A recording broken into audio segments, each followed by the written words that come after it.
الحكومة المصرية أعلنت عن طرح مناقصة عالمية لإدارة وتشغيل المطارات. في الحقيقة هذا القرار يمكن لأول مرة في النظام الاقتصادي المصري بيلجأ لهذا القرار، وطبعًا في الحقيقة يمكن ده أثار جدل كبير جدًا لدى الرأي العام وغير المتخصصين، لكن عايز أقول لحضراتكم إن فكرة إدارة وتشغيل المطارات دي موجودة في جميع دول العالم.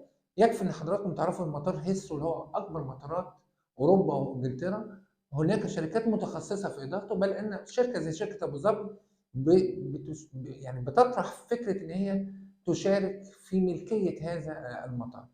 في نقطة مهمة جدًا في الحقيقة يجب أن يدركها الجميع، ويمكن أنا كصحفي قريت بعمق في هذا الموضوع.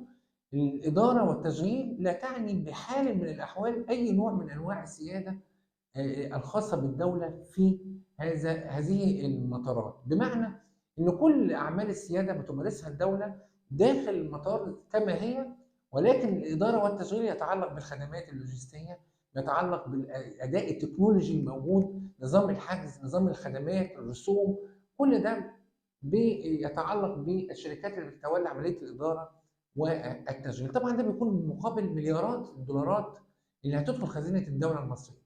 فكر خارج الصندوق، واعتقد ان الازمه الاقتصاديه اللي احنا عانينا منها والشح الموجود في الدولار خلى الدوله يعني تعمل ريفرش او اعاده تنشيط لسياساتها الاقتصاديه عشان نقدر نواكب النظام العالمي في اداره المطارات.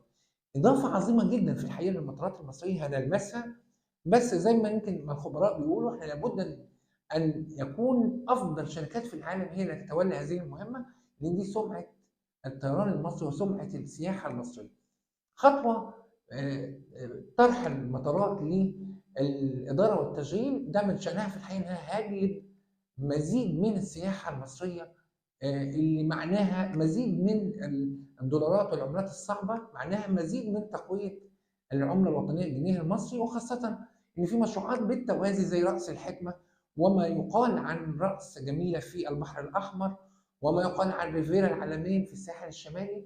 كل ده أنا شخصيًا في الحقيقة كصحفي يمكن قارئ جيد ومحلل جيد لكل البيانات المتاحة عندنا، متفائل إن السياحة العالمية هتتدفق لمصر ربما خلال السنوات القليلة القادمة مع اكتمال هذه المشروعات والمنظومة اللي بتقوم عليها وهي المطارات المصرية. خلونا نشوف ونتابع ونرصد نتائج هذه المزايدة خلال الفترة القادمة، ودعونا نتفائل بما هو قادم. باشكركم، كنت معكم الصحفي هاني عبد